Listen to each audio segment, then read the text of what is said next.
بسم اللہ الرحمن الرحیم۔ السلام علیکم دوستوں، آج کی اس ویڈیو میں ہم حضرت سلیمان علیہ السلام کی وفات کا واقعہ بیان کریں گے، لہٰذا اس ویڈیو کو آخر تک ضرور دیکھیے۔ اللہ تعالیٰ نے حضرت سلیمان علیہ السلام کو بے مثال حکومت و سلطنت عطا کی تھی۔ آپ کی حکومت نہ صرف انسانوں بلکہ جنات اور حیوانات پر بھی تھی۔ حضرت داؤد علیہ السلام کی حکومت کے وقت سے ہی آل داؤد کے تابع تھے۔ اس وقت پہاڑوں میں رہنے والے دوکیل جنات انسانی بستیوں میں آنا شروع ہوئے اور حضرت داؤد علیہ السلام کے فرما بردار ہو گئے۔ حضرت داؤد علیہ السلام نے اپنے بیٹے حضرت سلیمان علیہ السلام کے لیے بھی دعا فرمائی کہ جس طرح اللہ تعالیٰ نے انہیں نعمتیں عطا کیں، ان کے جنشین کو بھی ان نعمتوں سے سرفراز فرمائے۔ لہٰذا سلیمان علیہ السلام کے دور حکومت میں بھی یہ جنات نوکر چاکر کی طرح آپ کے دربار میں حاضر رہتے تھے اور آپ کا حکم بجا لاتے تھے۔ یہ حضرت سلیمان علیہ السلام کے حکم پر بڑی بڑی عمارت اور محل بناتے تھے۔ ان جناتوں میں بہت سے کافر اور سرکش بھی تھے، لیکن اس کے باوجود وہ حضرت سلیمان علیہ السلام کے فرما بردار تھے۔ مگر ان تمام نعمتوں کے باوجود موت سے حضرت سلیمان علیہ السلام کو بھی نجات نہ تھی، اور یہ موت آپ کو بھی ایک مقررہ وقت پر آنی تھی۔ دراصل ملک کے شام میں جس جگہ حضرت موسیٰ علیہ السلام نے اپنا خیمہ گاڑا تھا، ٹھیک اسی جگہ حضرت سلیمان علیہ السلام کے والد حضرت داؤد علیہ السلام نے عبادت کے لیے عظیم بیت المقدس کی بنیاد رکھی۔ مگر تعمیر مکمل ہونے سے پہلے ہی حضرت داؤد علیہ السلام کی وفات کا وقت آ پہنچا، اور آپ نے اپنے بیٹے حضرت سلیمان علیہ السلام کو اس مقدس عمارت کو مکمل کرنے کی وصیت فرمائی۔ چونکہ دیو اور سرکش جنات حضرت سلیمان علیہ السلام کے تابع تھے، لہٰذا آپ نے انہیں اس مسجد کی تعمیر کے کاموں میں مقرر فرما دیا۔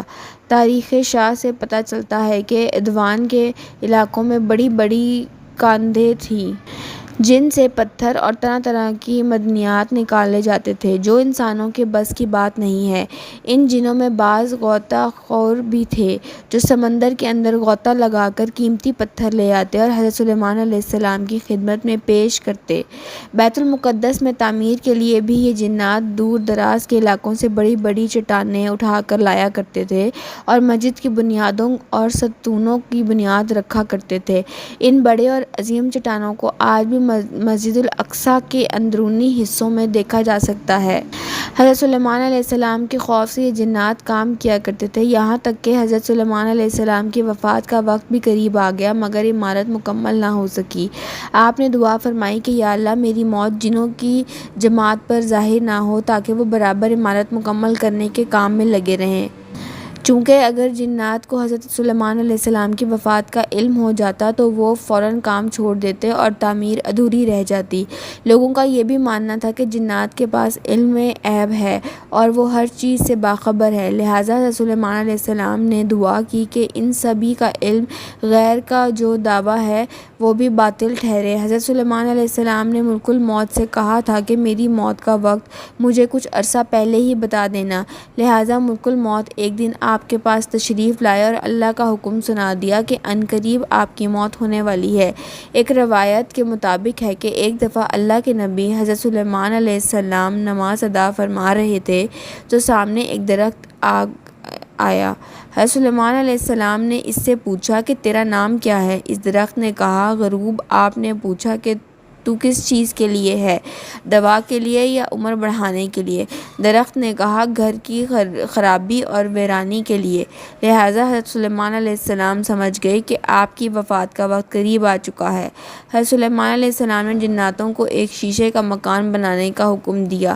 آپ وہاں داخل ہوئے اور اپنے اعضاء پر ٹھیک لگا کر اللہ کی عبادت میں مشغول ہو گئے۔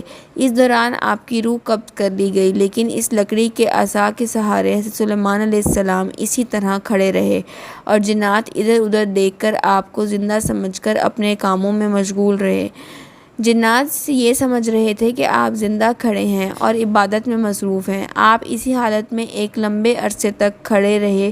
مصورفین نے لکھا ہے کہ حضرت سلیمان علیہ السلام اس حالت میں 1 یا 2 ماہ کے کھڑے رہے۔ بعض نے لکھا ہے کہ آپ 1 سال اسی عصا کے سہارے کھڑے رہے۔ اس سے جناتوں کو کوئی حیرت بھی نہ ہوئی، کیونکہ وہ کئی بار یہ دیکھ چکے تھے کہ حضرت سلیمان علیہ السلام ایک ایک مہینے بلکہ کبھی کبھی 2 مہینے تک برابر عبادت میں کھڑے رہا کرتے تھے۔ چونکہ انبیاء کرام کے جسم مبارک زمین کی مٹی نہیں کھا سکتی، نہ ہی عام انسان کی طرح خراب ہوتی ہے، جیسا کہ نبی پاک صلی اللہ علیہ وآلہ وسلم نے فرمایا، بے شک اللہ نے زمین پر حرام کر دیا ہے کہ وہ انبیاء کے جسم کو کھائیں۔ لہذا حضرت سلیمان علیہ السلام اسی طرح حالت میں کھڑے رہے، یہاں تک کہ حضرت سلیمان جس عصا کے سہارے کھڑے تھے، لکڑی کے اس عصا کو دیمک نے کھانا شروع کر دیا اور وہ کمزور ہو کر ٹوٹ گیا اور آپ کا جسم مبارک زمین پر آ گرا۔